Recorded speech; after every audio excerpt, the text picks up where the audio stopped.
আজি তহঁতৰ নিস্তাৰ নাই। মায়া কৰি ঋষি বেশে আনিলো তহঁতক ঘোৰ অৰণ্যৰ মাজলৈ। নুবুজিলি ৰাক্ষসৰ মায়াৰ ছাত্ৰী। সাৱধান অধম ৰাক্ষস, বাৰে বাৰে যুদ্ধত পৰাজয় বৰণ কৰি পুনৰ আহিছ চিকাৰৰ দৰে। আজি দুৰ্জয় গদাৰ পহাৰে প্ৰথম তহঁতক আক্ৰমণ কৰাই মানৱ।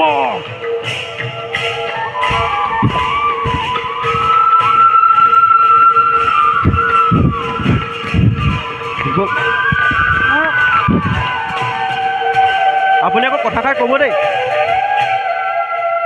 সাৱধান ৰাক্ষস, আজি এই দুৰ্যোধনৰ হাতে তোৰ নাপাবি নিস্তাৰ।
থাক পৰি অধম ৰাক্ষস।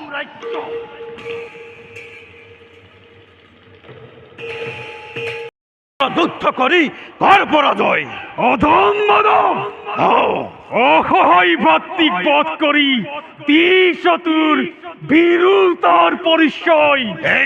পাৰ যদি নিজৰ জীৱন ৰক্ষা কৰ। বেশ দেখাই হও।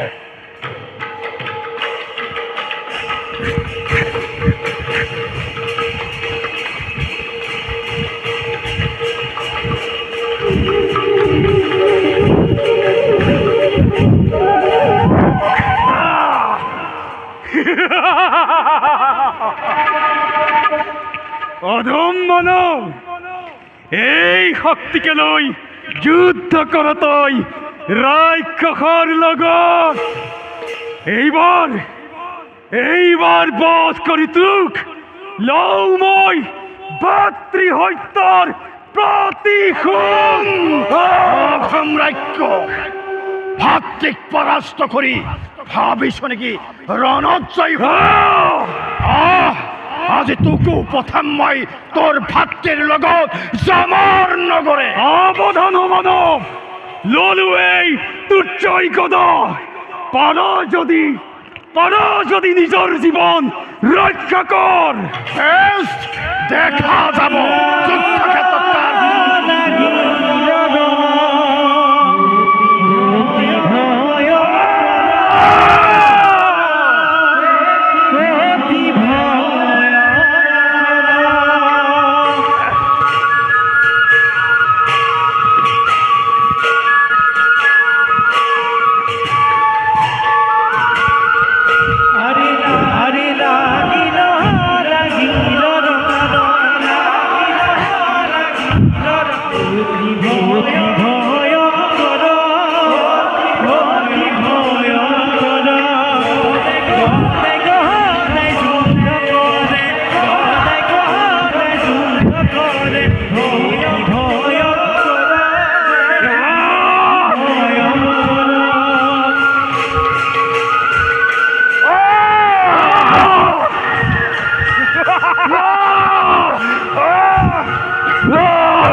থাক পরি থাকেই যদি মাটিতে বাগৰি ভাই দুখাখন দাদা বলা যাওঁ আমি হস্তিনাৰ অভিমুখে আহক দাদা